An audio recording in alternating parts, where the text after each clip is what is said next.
Bonjour à toutes et à tous et bienvenue pour ce nouvel épisode du podcast leaderadvocacy.com, le podcast qui décrypte les tendances du marketing advocacy et la prise de parole des dirigeantes et dirigeants en ligne. Je suis Patrice Hilaire, le conférencier et créateur du site leaderadvocacy.com et j'ai le plaisir d'accueillir aujourd'hui Damien Douany. Bonjour Damien. Salut Patrice. Eh ben, écoute, merci Damien d'avoir accepté, de répondre à nos questions, hein. Ça fait aussi, longtemps, que je voulais t'inviter et on a pu enfin, s'organiser pour que tu viennes dans ce nouvel épisode. Mais avant de débuter, ce nouvel épisode, je voulais que tu te présentes pour nos auditeurs. Ah, toujours pas facile de se définir en quelques mots. Moi, c'est très compliqué pour moi comme exercice, mais je vais quand même le tenter. Écoute, j'aime bien me définir comme étant un éclaireur du numérique ou un explorateur du digital. En gros, quelqu'un qui est toujours en avance sur son temps, en avance de phase pour essayer d'explorer justement de ce monde du numérique, les innovations digitales qui vont avec, notamment les activités, les éléments autour sur les technologies, mais aussi de la communication. Et puis rendre ça surtout clair et actionnable auprès des équipes, auprès des dirigeants, voilà. Donc en fait, j'aime bien si je devais vraiment me définir, je dirais que je suis un peu un pédagogue des tendances technologiques que dire de plus si ce n'est que bon, j'ai eu plusieurs vies, tu le sais, hein, Patrice, pendant une dizaine d'années, j'étais patron, d'agence, de communication. D'ailleurs à l'époque, j'avais travaillé pas mal sur les sujets émergents de l'employee advocacy et leader advocacy, on y reviendra. Aujourd'hui, je fais du conseil, de la formation avec ma société qui s'appelle Topos. Je suis aussi à la direction d'une école qui s'appelle Narrative, où je suis, aussi enseignant, sur les sujets intelligence artificielle et puis, voilà, on peut me croiser dans des médias, dans des podcasts comme Silicon Carnet, Les Éclairs du numérique et puis j'organise pour finir des événements aussi comme par exemple, début décembre, un événement à Paris qui s'appellera Génération AI. Voilà. Eh bah, écoute, beau programme, effectivement, on t'entend, parce que moi je t'entends assez régulièrement aussi sur BFM Business, Tout à fait. en tant qu'expert. Pour ceux qui suivent cette radio et donc reconnaître ta voix ou effectivement, c'est souvent le cas. Alors, on va commencer par une question effectivement assez ouverte parce que comme tu disais, tu es quelqu'un qui, observateur averti, qui suit, l'actualité depuis très longtemps sur, ces thématiques-là. Et je voulais savoir, en fait, quelle était ta vision de l'évolution des réseaux sociaux ces dernières années? Alors, pour l'occasion de ton podcast, ça m'a obligé à me replonger dans un truc. Je suis allé regarder depuis quand j'étais, on va dire sur les réseaux et donc ça fait un peu bizarre, ça rajeunit pas, hein, parce que j'ai vu sur LinkedIn, je suis membre depuis très exactement le 4 octobre 2004. Sur, X, et enfin anciennement Twitter et sur Facebook, ça date de août 2007. Bon, je suis pas allé regarder les autres, hein, mais bref, ça fait plus d'une vingtaine d'années, hein, que je suis, on va dire citoyen des réseaux sociaux. C'était mon métier à l'époque, ça l'est toujours, mais vraiment à l'époque, c'était on va dire une découverte extraordinaire et donc pour répondre à ta question, ce que je vois aujourd'hui, c'est je vois 3 grandes évolutions, justement à l'aune de ces dernières années, puisque donc maintenant j'en ai un recul d'une vingtaine d'années. D'abord, j'ai noté qu'au début, ces réseaux qui étaient des réseaux donc positionnés comme une logique on va dire de connexion avec ses proches, avec ses amis, avec son cercle large et puis plus globalement dans une logique de ce que j'appellerais moi on va dire d'extime. C'est-à-dire en gros à l'inverse de l'intime, c'est le fait de se mettre en avant, de publier des choses. Ce que je note aujourd'hui, c'est on a des choses un peu différentes. On a toujours bien sûr cette dimension d'estime qui existe, plus que jamais, mais on a aussi, quelque chose qui est un peu un retour aux sources, qui est une dimension un peu plus cachée, un peu plus personnelle. Ce que j'appelle moi le dark social, donc autrement dit cette dimension de vouloir discuter avec des cercles de gens, de manière privilégiée. Par exemple sur WhatsApp. Il y a d'autres communautés qui existent, mais typiquement sur WhatsApp, je trouve que ça se développe beaucoup et ça reste pour moi du réseau social, même si c'est pas forcément, on va dire, vu de prime abord comme cela et ce qui est intéressant, c'est qu'il y a cette dimension de vouloir, en fait, mieux échanger avec les gens, de moins peut-être faire attention à son image, et puis rechercher une sorte d'authenticité. Ça, c'est le 1er point que j'ai constaté. La deuxième tendance que j'ai notée aussi, c'est le fait qu'aujourd'hui, bien sûr, il y a une suprématie des réseaux, on va dire, des réseaux de ce que j'appellerais les réseaux de l'image animée. Donc la vidéo, bien sûr, hein, avec notamment maintenant la vidéo verticale qui a mis beaucoup de temps à s'installer et à se on va dire, à gagner ses lettres de noblesse, mais ça y est, c'est fait. Donc la vidéo donc disais-je verticale, et puis, plus globalement, des contenus qui sont vraiment snacks. Donc autrement dit, des contenus vraiment consommables très rapidement et c'est la dimension initiale des réseaux qui était écrite avec un visuel aujourd'hui, existe toujours, hein, Facebook, LinkedIn, mais c'est vrai qu'aujourd'hui, on est vraiment dans cette logique de: «Oh, je sais pas quoi faire, j'ouvre mon TikTok ou mon Insta et je vais, grignoter quelque chose pendant quelques minutes qui va me faire passer à autre chose» et puis, dernier point, c'est, comme tendance aussi, ce que je note, c'est qu'il y a un rapprochement, entre communication personnelle et professionnelle. Alors il y a des gens comme moi dont les 2 sont depuis très longtemps, intimement liés, donc c'est pas le sujet. Mais, il y a quand même cette dimension de, pour certains, alors on pourra parler peut-être des dirigeants, mais des entreprises ou autres, cette dimension quand même de on floute les lignes, entre ce qui pourrait apparaître comme étant quelque chose de personnel, des prises de position perso et des prises de position professionnelles. Ça se voit de plus en plus et je trouve ça assez intéressant parce que ça raconte des nouvelles histoires. Et puis, pour finir, par rapport à ce que tu disais, c'est qu'au global de tout ça, en 20 ans, il y a quand même un truc énorme qui est arrivé, c'est les algorithmes. C'est-à-dire moi j'ai connu, Twitter, Facebook, toi aussi, à l'époque où il y avait rien comme algo. Donc en gros, c'était les gens qui postaient et on tombait dessus en allant au moment où on y allait.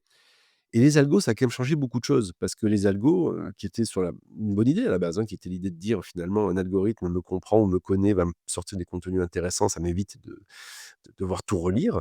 Et bien, bah, c'est devenu rapidement un moyen de monétiser l'audience et l'attention et donc faire en sorte qu'aujourd'hui, ce soit extrêmement compliqué d'arriver à émerger dans ces algos.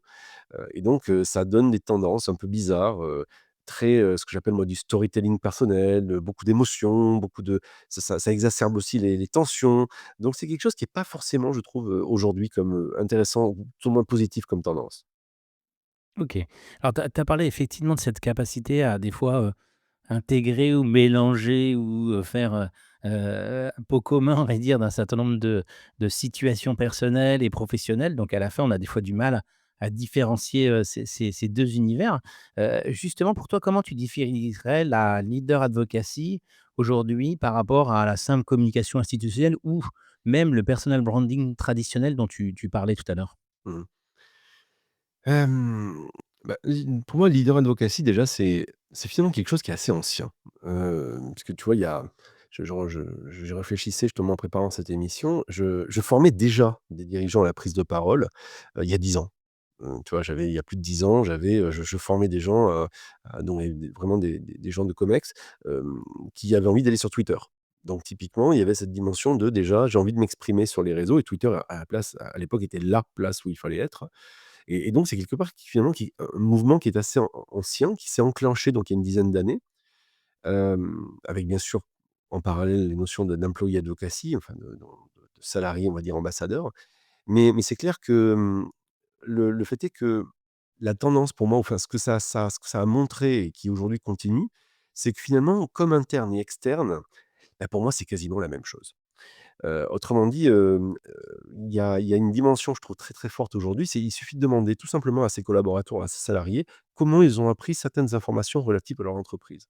À la grande époque, on parlait de l'intranet. Aujourd'hui, bien souvent, ils les salariés d'une entreprise ont entendu parler d'une information relative à leur entreprise en passant par les réseaux sociaux et en tombant sur les publications, soit de leur entreprise, soit en ayant entendu parler de leur entreprise via d'autres canaux. Donc ce qui est intéressant, c'est qu'aujourd'hui, voilà, pour moi, il y a, dans certaines parties, comme interne et externe, c'est la même chose, puisque les réseaux sociaux sont finalement on va dire des moyens de caisse de résonance, et que finalement les salariés ou les collaborateurs d'une entreprise, voire même donc les dirigeants, sont eux-mêmes des gens qui peuvent être amenés à lire en tant que grand public ces contenus-là. Donc ça, c'est vraiment un point que je trouve assez intéressant et donc pour répondre à ta question, je pense que, la différence qu'on peut faire entre c'est, bah, comment dire? Que déjà, la différence entre leader advocacy et personal branding, celle-là, elle est pas évidente. Je trouve qu'elle est pas évidente parce que ça va dépendre peut-être de la phase de vie de la personne. Ça peut être très lié. Je veux dire, il y a des fois où en tant que leader, parce on est dirigeant, dirigeante d'une entreprise, on va vouloir, bah, finalement, mettre en avant certaines choses de l'entreprise, faire son job quelque part, hein, en tant que dirigeant. Mais à la fois, c'est aussi une manière de construire sa propre image puisque, on valorise aussi son image publique, on renforce sa crédibilité, ce qui permet de créer donc une communauté et qui fait que si demain je change d'entreprise et bien en tant que futur dirigeant, je pourrais quand même continuer à exploiter cette, communauté, tout en ayant peut-être changé de casquette d'entreprise, de marque. Donc, voilà, je pense que leader advocacy et personal branding finalement c'est extrêmement, proche. Et c'est proche aussi parce que, le point intéressant à mon sens et qui fait peut-être la différence entre les 2 en revanche, c'est le fait que, heu, on va surtout vouloir défendre et promouvoir des convictions, une vision, des valeurs, qui vont être portées par un dirigeant, ou une dirigeante ou une figure d'autorité Et donc quelque part, ça, c'est pour moi vraiment le vrai, on va dire la vraie leader advocacy, c'est lorsqu'on dépasse donc cette notion uniquement d'image personnelle pour appuyer, pour assumer quelque chose et être finalement aligné aussi avec qui on est et la mission que l'on a. Je prends des exemples, hein, tu vois, par exemple, je pense à, Pascal Demurger de la Maïf, qui, finalement dans son entreprise, est très aligné finalement dans ses prises de parole personnelles, professionnelles, vis-à-vis aussi de la posture de son entreprise. Je pense à quelqu'un qui est un vieux de la vieille, qui est Michel-Édouard Leclerc, qui lui bloguait depuis très longtemps, parlait de choses personnelles, mais à la fois toujours dans cette logique de défense du consommateur, défense du pouvoir d'achat, défense des on va dire des différents, enfin du réseau, Leclerc. Donc il y a toujours eu cette dimension et pour moi, ce sont des gens qui sont dans le temps, vraiment ont vraiment créé cette dimension-là d'équilibre entre cette notion de leader advocacy et de personal branding. Et ça que je trouve, assez intéressant et qui est donc très différent de la com instit, puisque la com instit, c'est le message officiel de l'entreprise quelque part, hein, donc ça doit être propre, ça doit pas forcément dépasser et justement l'enjeu, à mon sens, pour la leader advocacy, tout comme l'employee advocacy, c'est de dépasser cette notion-là de com instit. Et donc si tu me permets un dernier point, je fais une petite incise Vas-y. sur l'employee advocacy, parce que c'est quelque chose que j'ai très connu quand j'étais en entreprise, notamment lorsque je travaillais chez Orange, où au tout début, c'était quelque chose qui faisait super peur à la com. Mais enfin, pour tout te dire, hein, tu sais, moi, tu le sais, je suis un très vieux blogueur aussi. Je voulais m'exprimer sur les réseaux à l'époque et à minima sur mon blog et on m'avait interdit de faire ça parce qu'on m'a dit que ça ne se faisait pas. Je me suis fait même beaucoup taper sur les doigts par la com et de groupe et c'est très amusant de voir que, allez 15-20 ans plus tard, aujourd'hui on supplie presque des fois les salariés de faire de la communication sur les réseaux, et c'est assez amusant parce que finalement voilà, il y a quelque chose qui a complètement basculé, là-dessus et à la fois je pense que c'est pas forcément la bonne manière non plus, mais peut-être qu'on en reparlera, Ouais. de demander aux gens de absolument faire de l'employee advocacy. Il faut surtout avoir des gens qui sont motivés. Enfin voilà, c'est un peu comme ça que je vois le truc. D'accord. C'est i Je pense que globalement, la leader advocacy, ça fonctionne bien, mais à partir du moment où il y a une dimension d'authenticité qui donc est quelque part liée au personal branding, c'est là où ça marche super bien. D'accord. Et alors justement toi, aujourd'hui, on a parlé donc de réseaux sociaux, de cette évolution, que tu avais depuis 20 ans. Est-ce que tu avais donc un ou tu as un réseau social préféré? Et est-ce que ça a évolué aussi dans le temps en fonction, ben, des rachats, en fonction de aussi de ton évolution, professionnelle? Comment toi tu as vécu ces évolutions-là? Oui, bien sûr. Il y a des modes. C'est évident qu'il y a des modes ou pas des modes forcément, mais il y a des envies, et des changements d'endroits en fonction des évolutions personnelles et professionnelles.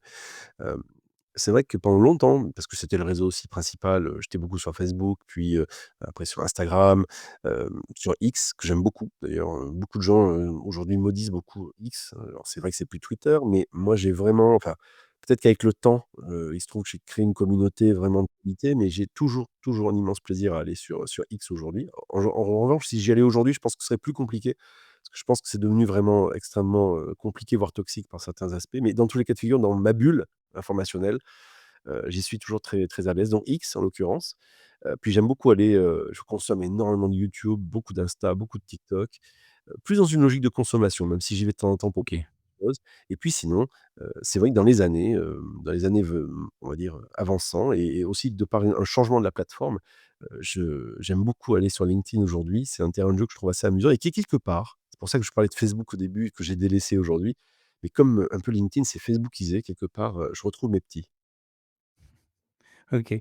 Et justement, tu disais donc tu es beaucoup plus dans enfin, tu dans l'information.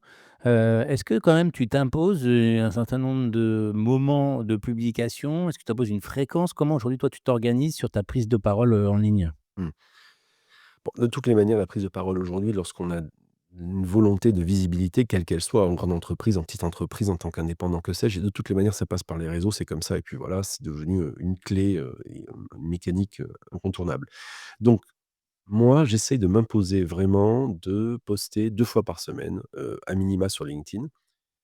J'avoue que je réagis beaucoup sur X, mais vraiment au feeling. En gros, je pose des choses ou je vois des trucs, mais globalement, c'est vraiment du feeling. C'est vraiment un peu une logique conversationnelle, un peu comme à la machine à café. Pareil sur Facebook.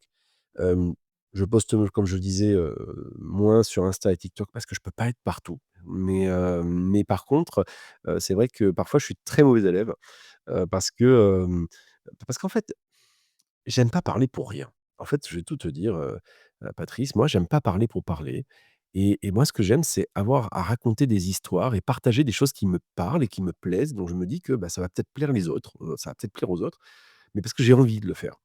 Mmh. Et donc il y a un petit côté, tu vois, machine à café, mais sous l pas sous l'angle, genre on discute de la météo et de qu'est-ce qu'on a fait hier soir, mais plus le petit côté: «Tiens, je vais vous raconter un truc que j'ai vu hier, ou aujourd'hui ou ce matin et ça m'a marqué, voilà pourquoi j'ai envie de vous le raconter». Et ça a toujours été ma ligne, ma posture, aussi bien personnelle que professionnelle dans mes manières de prendre la parole.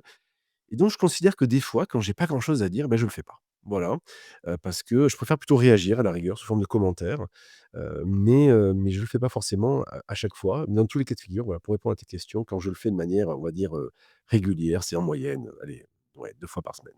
Ouais, OK.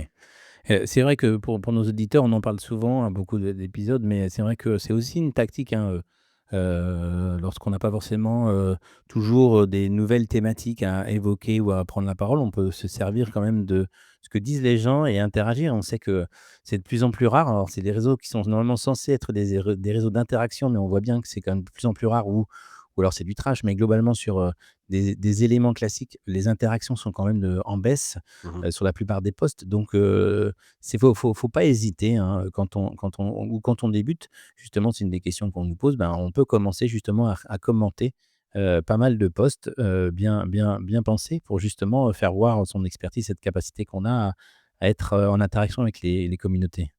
Oui, je suis d'accord avec toi. Je pense que vouloir publier pour publier n'est pas une fin en soi.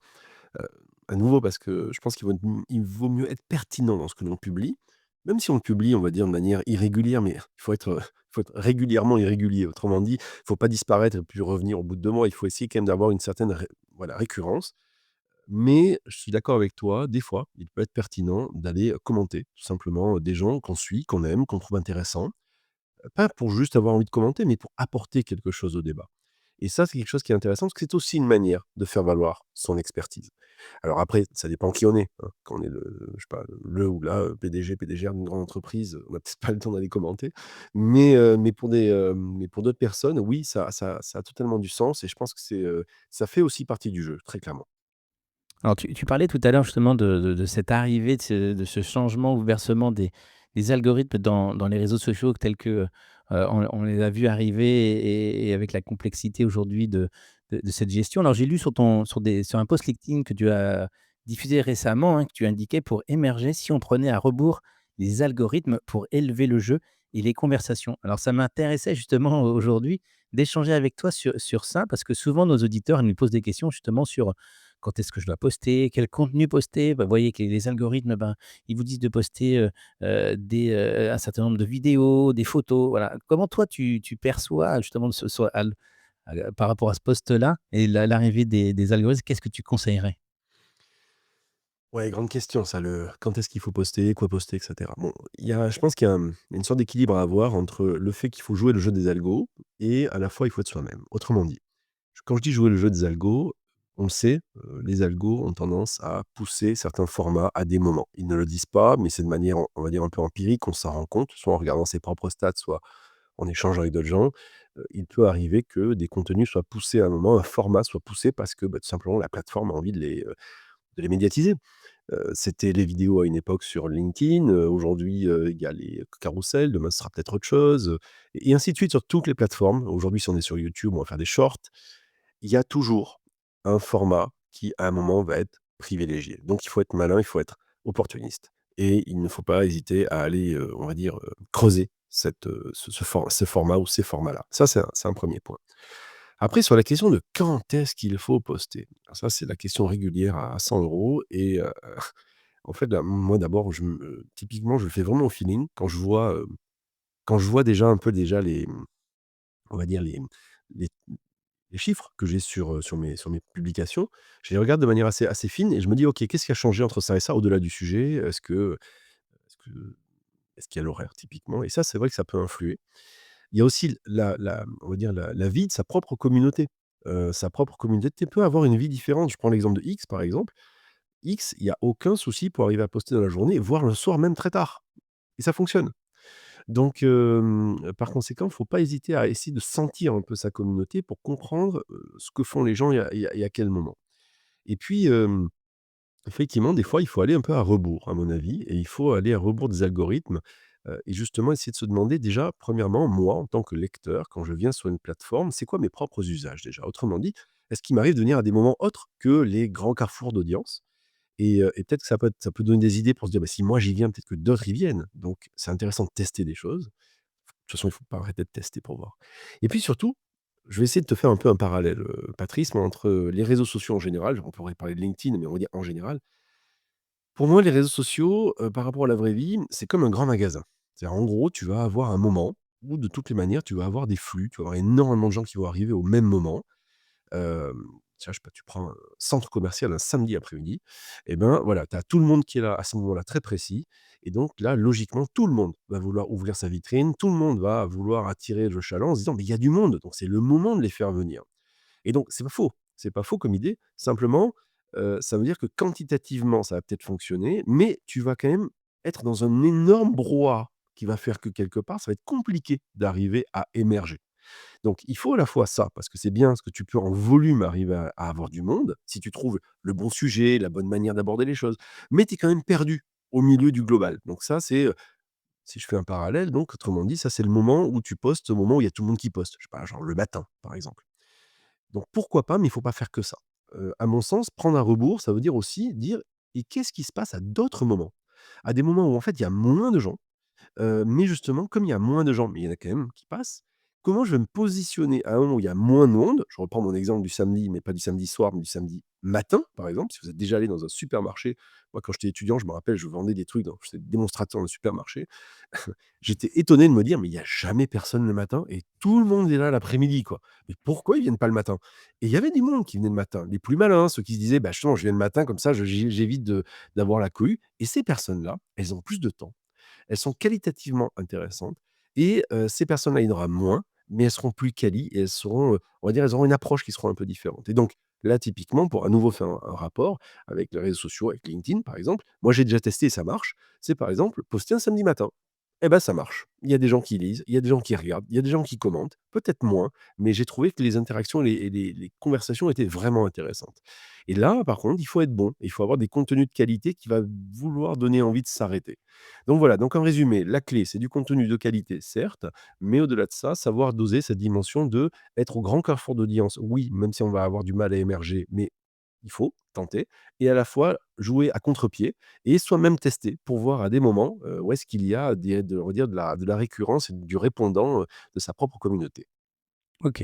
Alors c'est vrai que, comme tu l'indiques, hein, cette prise de parole qui est donc, régulière en tout cas ou en fonction de ce qu'on met en place, mais en tout cas elle expose, les collaborateurs et les dirigeants.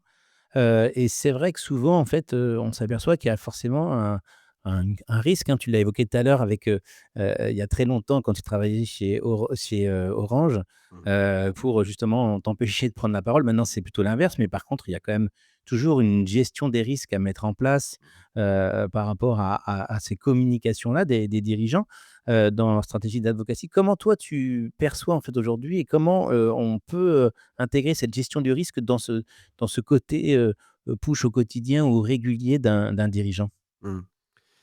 Oui, c'est vrai que c'est compliqué. Et bien sûr, il y a ce qu'on appelle la brand safety, hein, donc en gros tout l'univers de la marque sur lequel on veut de la sécurité. Et puis une marque en général veut de la sécurité, c'est logique, et c'est le paradoxe d'ailleurs, c'est qu'elle veut de la sécurité et à la fois elle veut quand même aller à des endroits où il y a le moins de sécurité possible, qui sont les réseaux sociaux. Mais c'est le problème depuis le début, hein, de toutes les manières. Quand tu évoquais l'histoire que je vous ai racontée tout à l'heure de chez Orange, mais quelque part c'était logique et normal parce que, j'étais un peu un animal bizarre pour eux, et donc ils se disaient: «Mais qu'est-ce que c'est que cette personne et pourquoi et comment?» Donc conclusion, au final, je parlais de plein de gens sauf d'eux. Mais c'était logique quelque part.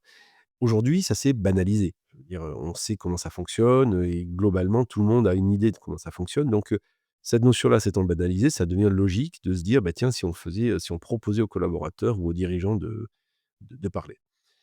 Pour te répondre sur les dirigeants, et puis si tu me permets, après je parlerai quand même 2 secondes aussi des salariés, mais on va quand même parler d'abord des dirigeants parce que c'était le sens de ta question. Je pense que pour les dirigeants déjà, hem, ça fait partie du job. En fait, il y a une dimension d'exemplarité quelque part, de par le fait que, bah, déjà avec eux, théoriquement, tu minimises le risque. Parce que comme ils sont dirigeants d'entreprise, dirigeants, dirigeantes, a priori, ils connaissent les règles, ils font attention, ils ont une équipe autour d'eux, ils ont un minima un PMO, enfin bref, des gens qui sont là pour, les cadrer, les encadrer, faire en sorte que ça se passe bien. Donc c'est pas eux qui, priori, à théoriquement, vont faire une bêtise ou autre et donc ce risque-là dont tu parlais, il est minique minime avec eux. Je pense que l'enjeu pour eux, il est, déjà que les dirigeants aient envie de prendre la parole. Tout le monde n'a pas envie de prendre la parole, parmi les salariés, tout comme dans les dirigeants. Le problème, comme je le disais, c'est que comme il y a une sorte de dimension d'exemplarité, qu'aujourd'hui la présence sur le réseau, bah, c'est un peu quelque part une émanation de ce qu'on pourrait trouver quand un dirigeant intervient en conférence ou, à la radio, dans les médias ou autre, bah, il faut s'y plier. Donc il faut, quelque part faire du training déjà, hein, du ce que j'appelle moi du social media training quand je le fais avec des dirigeants et puis il y a cette dimension aussi bah, comment on prend la parole et donc c'est un peu une valse à 2 temps. C'est-à-dire à la fois, il y a nécessité de relayer les messages corporate, que l'on va relayer en tant que dirigeant de l'entreprise, et puis trouver un ton qui est aussi engagé et personnel. Tu vois? Moi, je suis toujours très gêné quand je lis des messages de dirigeants, dirigeantes et on sent bien que c'est pas eux qui l'ont écrit, hein. On sent que ça a été réécrit, rédigé par leur PMO, ou même du ChatGPT. J'en vois de plus en plus. Ça se sent dans tous les cas de figure et donc si tu veux, ça me gêne parce que je me dis: «Mais il y a aussi cette dimension enfin, pas que d'exemplarité, mais aussi il doit y avoir une dimension comment dirais-je? D'authenticité quand même. Même si, bien sûr, le rôle est compliqué, le costume est étroit et donc c'est pas évident. Mais je pense que vraiment ceux qui ont trouvé ce chemin-là, c'est les meilleurs. Et puis, tu vois, il y a aussi un autre élément, moi, qui me choque beaucoup, mais vraiment, c'est, ceux qui postent, OK, très bien, mais qui ne répondent, par exemple, jamais. Autrement dit, alors bien sûr, ils ont pas que ça à faire, mais cette dimension de réponse, il y en a qui le font, hein. Moi, ça me gêne beaucoup parce qu'en fait, pour moi, c'est la pire démonstration possible. Ça veut dire, en gros, je suis sur les réseaux, je suis donc dans un endroit où il y a le mot social, donc collaboratif, et en fait, je ne réponds jamais, mais jamais à qui que ce soit et même des gens qui me posent des questions intéressantes et pertinentes. Donc en gros, je veux être collaboratif, mais en fait, je vais super rester directif et descendant. Pour moi, c'est Mmh. l'antithèse absolue de ce qu'il faut faire, parce que ça a pas de sens. Donc par conséquent, il faut, quand on va à mon avis, quand on est dirigeant et on veut jouer le jeu des réseaux, il faut aussi intégrer dans cette dimension le fait de se dire: «C'est quoi l'interaction que je vais avoir?» Je ne peux pas être que dans la diffusion de mes messages, même s'ils me sont personnels. Je dois d'être dans un échange et une discussion. Tu vois, je pense par exemple au patron de Système U, enfin de la coopérative U. Et ben, lui par contre, il est, je sais pas si vous connaissez, c'est Dominique, Schellcher, c'est comme ça qu'on dit je crois. Allez le voir. C'est hallucinant, c'est génial parce qu'il raconte des histoires perso, il répond dans les commentaires et tout. Enfin vraiment, je trouve ça génial et pour moi, ça c'est l'exemple vraiment parfait. Dernier point, juste je fais un petit truc sur l'employee advocacy si tu Vas-y, permets, vas-y. les salariés, parce que, je suis toujours très embêté aussi, je t'avoue, là-dessus. Hem Comme je te le disais, moi, j'accompagne des dirigeants, et aussi des équipes, hein, sur le sujet, employee advocacy et il y a toujours un truc qui me gêne, c'est qu'en fait, quand les équipes disent: «Bon, alors il faut que les gens y participent, hein». Moi, un jour, je te le dis entre nous, Patrice, hein, alors je dirai pas la marque, mais j'ai assisté un jour à une conférence où j'étais invité comme conférencier, et donc une réunion de DIRCOM et puis d'un seul coup, il y a c'était, c'était une femme, oui, la DG de la boîte, qui vient et qui prend la parole et qui dit: «Bon», le sujet c'était l'intelligence artificielle, hein et la com et là, d'un seul coup, le sujet c'est: «Bon alors, voilà, donc là, c'est important que, vous commentiez des choses sur LinkedIn. Alors, c'est important que vous, commentiez, que vous mettiez des likes et cetera». Ça a duré quand même 3/4 d'heure, hein et donc cette dirigeante voulait que ses équipes de communication participent à la dimension, on va dire, collaborative et d'animation de la présence de la marque sur les réseaux. Pourquoi pas? Mais la manière dont c'était fait, il y avait une injonction. C'était pas genre, bah, et ce serait bien qu'on vous accompagne et qu'on vous explique pourquoi, comment. Bien sûr, il y avait une volonté de marque employeur derrière, mais l'idée c'était: «Il faut le faire» et au bout d'un moment, j'entends dit: «Oui, mais si j'ai pas envie» ou «Oui, mais comment, enfin, comment on fait?» et cetera et cetera et en fait, il y avait pas eu spécialement d'accompagnement sur le sujet. Ce que je veux dire par là, c'est que, pour moi, c'est la pire des méthodes. Je pense qu'il vaut mieux, dans une logique 80-20, il vaut mieux prendre les 20 de salariés, de collaborateurs au sens large, qui sont motivés, qui ont envie, qui font déjà peut-être pour eux.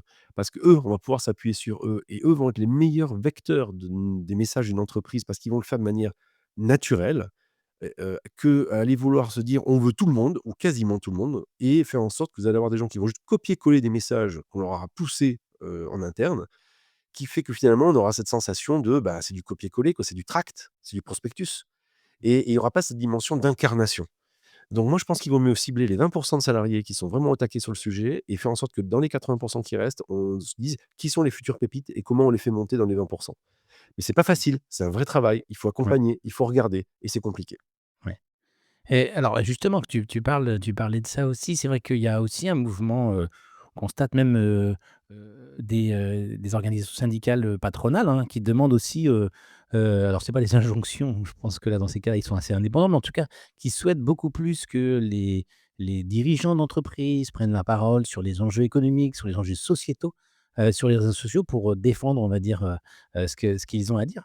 Est-ce que tu penses qu'aujourd'hui, justement, c'est facile, en tout cas, ou ça doit être intégré, pour quand on est dirigeant, de sortir un peu uniquement du contexte, personnel ou professionnel et d'aller sur des enjeux un peu plus larges dans sa prise de parole? Écoute, je vais te dire un truc, j'ai croisé il y a quelques mois tu sais, une une de je sais plus quel magazine, je crois que c'était Challenge, mais j'en suis pas sûr, je crois. À la une donc d'un kiosque de presse, et sur cette une, il y avait un titre avec marqué: «Et si c'était lui?» et ce titre en fait, faisait un lien avec la future présidentielle française et tu sais qui était en photo?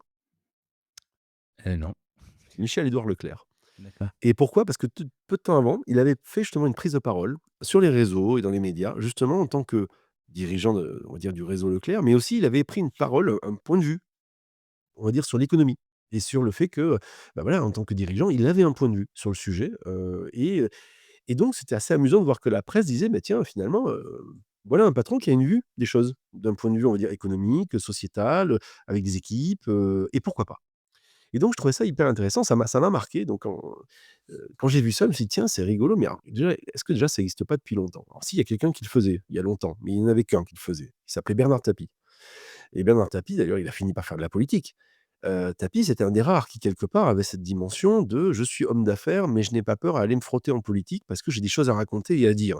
On se rappelle quand même que c'est le seul à l'époque, hein, qui a osé affronter Jean-Marie Le Pen Mmh. et avec succès en plus sur les plateaux et il mélangeait ce côté justement: «Je suis un homme d'affaires, je suis quelqu'un qui connaît le terrain, je me suis fait tout seul» et cetera et cetera et donc aujourd'hui, tu as raison, il y a une sorte de je sais pas si on peut parler de starification, mais dans tous les cas de figure déjà il y a une starification, déjà de plus en plus des hommes des gens d'entreprise, hein. Il suffit de regarder sur M6, qui veut être mon associé par exemple.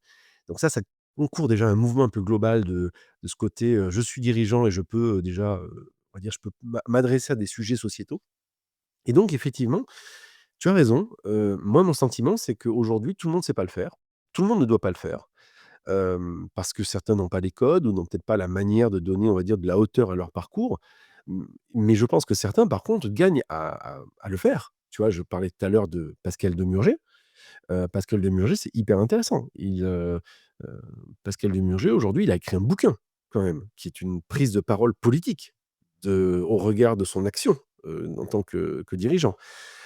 Et d'ailleurs, il hésite pas j'ai vu un post de lui récemment sur LinkedIn, j'étais d'ailleurs très, très surpris, je te cache pas, parce qu'il n'hésitait pas dans ce post-là, il est trouvable facilement sur son profil. Il hésitait pas dans ce profil dans cette, publication, à la fois aligner, un dirigeant, en l'occurrence, il avait pris une coupure de presse, enfin, une photo d'une copie d'écran qui parlait de Bruno Retailleau, et il y avait aussi un dirigeant en l'occurrence, Carlos Tavares et il avait mis les 2 trucs l'un à côté de l'autre et il disait: «Moi, c'est pas ma vision, quoi. C'est pas ma vision de faire». En gros, Tavares disait: On bosse pas assez alors que les Chinois beaucoup, donc faut bosser plus» et Retailleau qui disait, «Je vois l'ensauvagement de la société», de mémoire et donc lui, il disait: «Je suis pas d'accord ni avec l'un ni avec l'autre» et je trouvais ça assez courageux de la part d'un dirigeant d'entreprise d'oser faire ça, mais ça veut dire qu'il est déjà aligné quelque part, par rapport à ça. Donc je pense qu'aujourd'hui, tout ça pour te dire que mon sentiment, c'est que si un dirigeant ou dirigeante a envie de prendre la parole sur les enjeux économiques et sociétaux, moi je pense que c'est une bonne idée. Je pense que parce ils prennent la parole aussi en tant qu'acteurs économiques dans la société et ils ont aussi un rôle social dans la société, donc je trouve ça bien. Je pense que s'il y a prise de parole, eh bien, il faut que celle-ci soit incarnée et soit alignée au regard de messages qu'ils veulent faire passer et pas uniquement de relayer les messages, par exemple, tu parlais de syndicats, du MEDEF ou autres, je pense qu'il y a aussi ils ont leur propre capacité à faire passer leurs propres messages et puis, il y a un dernier point quand même aussi que j'aimerais souligner, c'est que des fois, il y a l'exercice de trop, à mon avis. Et l'exercice de trop, c'est, celui que j'ai vu récemment, je te cache pas. C'est Carlos Tavares, dont j'en parlais il y a quelques secondes avec la publication de Pascal Lemurger. Carlos Tavares, je sais pas si tu as vu, mais il fait la tournée des plateaux télé actuellement pour la promo de son livre. Mmh. Je sais pas s'il cherche un travail, mais dans tous les cas de figure, il fait la tournée des plateaux et moi ça me choque. Et je vais te dire pourquoi ça me choque. Parce que dans toutes ses interventions, il se permet de donner un avis sur l'état de la France, sur, la vision économique, la vision politique et il faudrait faire comme ci, comme ça, on travaille pas assez, machin et tout et tout. OK, pourquoi pas? Demurger le fait, d'autres le font, why not? Le seul petit problème pour moi, c'est quand on est Carlos Tavares, qu'on a quasiment planté, Stellantis, qu'on est parti en laissant le enfin, on s'est fait virer du groupe, et que moi, si j'étais salarié, hein, j'en connais certains, hein, de cette société, ben, j'aurais un peu mal d'entendre ce qui se raconte. Ben, moi, ça me gêne. Ça me gêne parce que mon sentiment est que c'est limite déplacé comme propos. Donc, parce qu'en fait, il y a le contre-exemple et le discours et là, bah, j'ai limite envie de dire, c'est vraiment, vraiment un discours de politique et pas forcément d'entrepreneur. OK. Alors, tu as une autre tendance aussi, donc on parle là, on va dire des de prise de parole, d'enjeux sociétaux et même voire environnementaux pour certains. Enfin, en tout cas, il y a pas mal de prises de parole Mmh. externes à l'entreprise. Mais par contre, tu as aussi, une sorte de tendance, on va dire, qui s'appelle la facebookisation. Alors même certains, quand je pose cette question traditionnelle, on me dit même la tiktokisation de LinkedIn. Bon, on va dire peu importe, mais en tout cas, qu'est-ce que tu penses de cette tendance aujourd'hui? Tu disais que c'était depuis 2004, hein, sur, LinkedIn, de cette évolution où de plus en plus de choses très personnelles viennent en fait, sur ce réseau social qu'est LinkedIn? Oui et tu as raison, en plus maintenant ils mettent les vidéos verticales, sur LinkedIn. Pour moi, c'est une suite totalement logique et je vais te dire pourquoi. À la base, les réseaux sociaux, c'est pas fait pour les entreprises. C'est même pas fait pour le domaine, B2B ou le domaine professionnel. À la base, les réseaux sociaux, comme le nom l'indique, c'était pour avoir une sorte de connexion sociale avec les gens. Il y avait des forums à l'époque et d'un seul coup, on a trouvé les réseaux sociaux, Facebook, Twitter, parmi les premiers.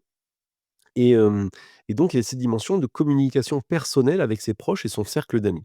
Et à l'époque, il faut quand même se rappeler d'un truc, parce que LinkedIn reste quand même aujourd'hui une bête à part, hein. Alors je ne parlerai pas, de Viadeo ou Viaduc, pour ceux qui ont connu le tout prénom de la plateforme, qui était le concurrent direct français. Mais il y avait quand même dans Viadeo, tout comme LinkedIn, une volonté d'être à l'origine d'un job board. En fait, à la base, LinkedIn, c'est pas un réseau social, hein. À la base, c'est un job board. Donc en gros, le truc, c'était que le paradoxe de LinkedIn, c'est que quand vous étiez présent sur LinkedIn et actif sur LinkedIn, c'est qu'a priori, vous cherchiez du taf. Donc, par conséquent, votre profil, c'était un CV, et donc par conséquent, l'idée, c'était de dire si vous étiez sur la plateforme LinkedIn, si vous publiez des trucs, c'est qu'a priori, vous aviez besoin de vous montrer et que donc vous cherchiez du travail. Donc en fait, c'était limite péjoratif d'être sur LinkedIn parce que ça voulait dire que, vous êtes à la recherche de nouvelles aventures, de nouveaux projets professionnels, d'aventures professionnelles. Oui, bon, bah, tu cherches du taf, quoi. Et donc ce qui est assez amusant et pour moi dans le cas de LinkedIn, c'est la bascule, elle s'est passée, en 2016 avec le rachat de Microsoft, hein. Je rappelle qu'ils l'ont quand même racheté pour plus de 26 milliards de dollars, hein. C'est que, bah, à un moment, il faut bien payer. Il faut bien payer des salaires et puis surtout, il faut bien rentabiliser la plateforme et ce qui est intéressant, c'est que c'est une plateforme qui est très rentable. Et donc ce que je trouve intéressant, c'est que de la part et c'est pour ça que je dis que c'est une suite logique, c'est que finalement Microsoft a bien compris que pour rentabiliser la plateforme, bah, il fallait aller appuyer sur les mêmes leviers, les mêmes drivers qu'il y avait dans les autres plateformes qui, elles, sont des plateformes grand public. Mais en se disant comment on l'adapte, et comment on adopte ça à la sauce, B2B quoi, à la sauce, pro. Et donc, par conséquent, ben, comme en plus ils avaient un modèle déjà qui était premium à l'époque et qui cible les RH et notamment les services commerciaux, ben, logiquement, pour que ça marche, il faut qu'il y ait de l'activité sur la plateforme. Parce que s'il y a pas d'activité, on ne peut pas dire aux RH: «Vous allez trouver vos futures pépites» et on ne peut pas dire aux commerciaux: «Vous allez trouver vos prochains leads». Donc par conséquent, il faut amorcer la pompe. Donc il faut qu'il y ait des gens sur la plateforme.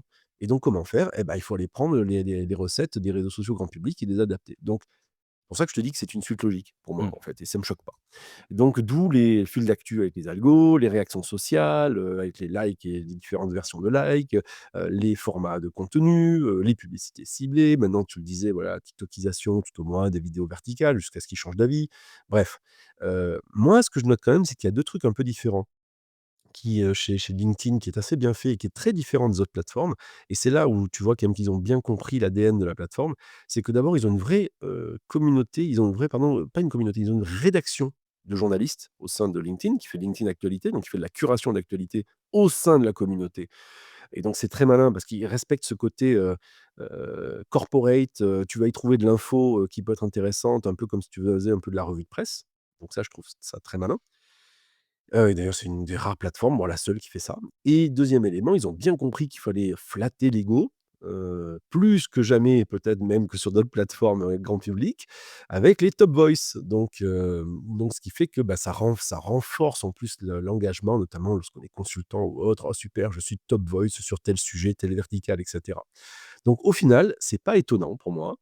Je trouve que, je trouve que, il y a quand enfin, c'est pas étonnant, mais comme je te le disais, il y a quand même des spécificités à la plateforme et d'ailleurs, tu parlais de TikTokisation. Je pense que LinkedIn a quand même un ADN assez fort qui fait qu'il résiste encore à certaines importations de concepts qui ne marchent pas. Tu vois, je pense par exemple aux stories. Ils ont testé les stories LinkedIn, ça ne marche pas.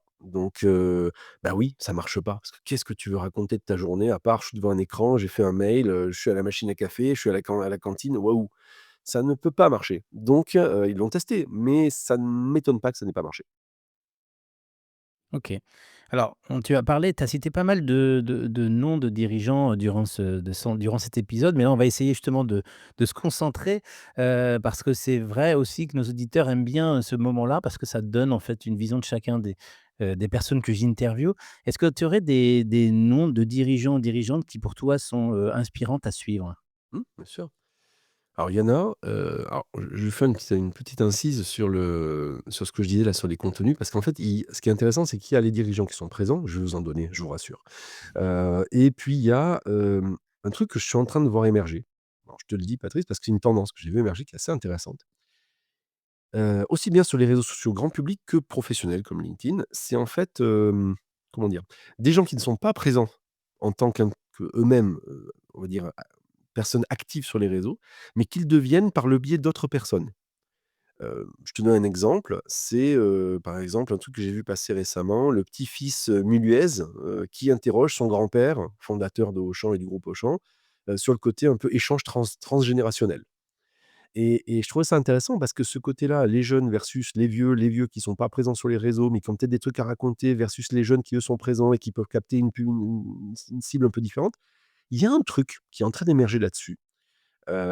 Qui voilà, ce regard croisé, il y a un truc qui émerge actuellement. Je sais pas ce que ça donnera, mais je l'ai constaté et je trouvais ça super intéressant parce que justement ça permet aussi de donner la parole à des gens qui naturellement n'ont pas envie d'être sur ces réseaux-là. C'est pas leur génération, ils ont pas envie, ils ont autre chose à faire. Mais il y a une sorte de levier, de transmetteur, qui va leur permettre d'être présents. Donc voilà, ça c'était le petit truc, cadeau que je voulais te donner, pour toi et pour les gens Nouvelle tendance qui pour nous ceux qui ont écoutent. écouté jusqu'au bout. Voilà, c'est une voilà, donc nouvelle tendance et donc maintenant pour te répondre sur, qui je trouve intéressant, écoute, j'ai parlé plusieurs fois de Michel-Édouard Leclerc et je continue à le citer comme exemple, hein, c'est quand même un blogueur historique, il est toujours blogueur, il continue à bloguer, c'est génial. Mmh. Sur son blog, il est présent bien sûr sur LinkedIn et cetera et il parle aussi bien de bande dessinée dont il est fan que, d'économie ou de jeux on va dire de visites qu'il a pu faire dans des magasins. Bref, pour moi ça reste une référence dans la manière de faire les choses. J'en ai parlé plusieurs fois aussi, Pascal Lemurger, pareil, je ne reviendrai pas dessus, qui lui aussi a été un tweetos historique, 2015, hein, quand même, hein, et qui tweet et c'est lui qui tweetait vraiment, hein. C'était vraiment lui qui tweetait vraiment. Maintenant il est allé sur d'autres plateformes. Sinon, en termes d'inspiration, je vais faire on va pas parler que de grandes entreprises. Il y a une femme que je trouve très intéressante sur un sujet qui m'est cher, qui est l'éducation. Et l'éducation numérique, c'est une start-upeuse, qui a fait une boîte qui s'appelle SoftKids. C'est Solène Boquillon Le Goasiou. C'est une femme que je trouve vraiment intéressante dans ses prises de parole et donc qui communique beaucoup sur LinkedIn et donc qui parle d'un sujet qui m'est cher, donc c'est l'éducation au numérique. Sinon, tu vois allez, je vous en donne encore quelques-uns, il y a, du côté de Saint-Gobain. Alors oui, pareil, je suis allé regarder ça parce que je trouvais ça intéressant, moi ça m'intéresse toujours, je le disais, les patrons qui vraiment incarnent leur message et on sent que c'est eux. Il y en a 2 comme ça que je trouve hyper intéressants, c'est, Benoît Bazin de Saint-Gobain et une femme, Audrey Duval de Sanofi. ils ont tous les 2 une communication qui est très incarnée et très impliquée. Quand je dis incarnée, Audrey Duval, elle se prend en photo, hein, elle se prend en photo avec ses équipes, avec les gens qu'elle va voir, même elle quand elle est en vacances. Enfin, je veux dire, il y a vraiment cette dimension d'incarnation que je trouve intéressante, qui est assumée. Benoît Bazin aussi, un peu plus corporate, mais quand même, il y a cette dimension d'implication, d'incarnation qui est vraiment, vraiment bien. Et pour moi, le top of the pop sur l'incarnation et la prise de parole et le fait de discuter, de dialoguer, de commenter, de répondre, de vraiment jouer cette dimension de proximité et le jeu des réseaux sociaux, j'en parlais tout à l'heure, c'est le patron de la coopérative U, Dominique, Selchler, qui est hyper impliqué, qui raconte des histoires perso, il répond. Vraiment, c'est intéressant. Enfin, je trouve ça, c'est inspirant. Je me dis: «Voilà, ça, c'est des gens qui ont tout compris, c'est des patrons et ils prennent le temps» et ils ont compris, typiquement dans le cas de U, que, leur 1er public, c'est leurs salariés. C'est les gens dans les magasins qui sont fiers de voir leur patron leur répondre, d'aller en photo avec eux, de discuter avec eux, de raconter des histoires et qui vont raconter des histoires, même des histoires, on va dire, personnelles, qui racontent de voilà, récemment, je voyais, il a posté un truc sur: «Ah bah tiens, je répondais au standard parce que des fois je le fais pour écouter un peu ce que les gens disent et on m'a répondu qu'il y avait plus de magasins de stock de je sais plus quelle eau dans tel C'est magasin». ça, une eau spéciale, ouais. Voilà et donc j'ai mon Roku, c'est voilà, c'est une eau qui est très utilisée pour, quand on a des enfants, des Les voilà enfants.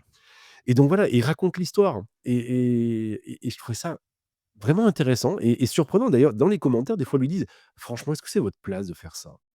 Mais oui! Quand c'est incarné, quand c'est aligné, mais complètement. Par Mmh. contre, si c'est fake, si c'est storytellé et si c'est du genre: «Oh là là, ce matin, je me suis renversé mon café dessus, et je me suis dit que ça m'apprenait 3 choses sur la vie, de dirigeant». Mmh. Non, ça marche pas ça. Non, non, il faut oublier ça, faut pas rester là, monsieur ou madame. Donc c'est ça, c'est clair et puis juste un dernier, parce que pour moi, c'est le GOAT absolu, mais lui, il est intouchable, c'est Xavier Niel sur X. Xavier Niel sur X, il est même pas sur LinkedIn ou ailleurs, hein, il est sur Mmh. X parce qu'il y est depuis très longtemps, parce que ça correspond à son ADN personnel, qu'il continue à commenter. Les gens, enfin, il réagit, je veux dire, à des trolls, il a pas peur, quoi. Mais c'est Xavier Niel, donc c'est quelqu'un qui quasiment est une marque à lui tout seul, à part entière.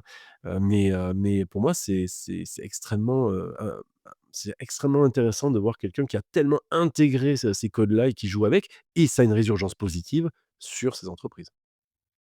Bah, merci, merci, merci 1000 fois, Damien. Alors on mettra, tous les noms, alors bon, ils sont connus, hein, pour la plupart, mais on les mettra quand même dans les notes de l'émission pour que nos auditeurs peuvent les retrouver, très facilement. Merci Damien de cet échange en fait et de ta participation au podcast Leader Advocacy. Je pense qu'effectivement c'était intéressant aussi de faire un point plus large. Avec toi, on a des fois un peu été sur des champs un peu différents de ce qu'on aborde habituellement, mais c'est ça qui m'intéressait aussi d'avoir ton expertise.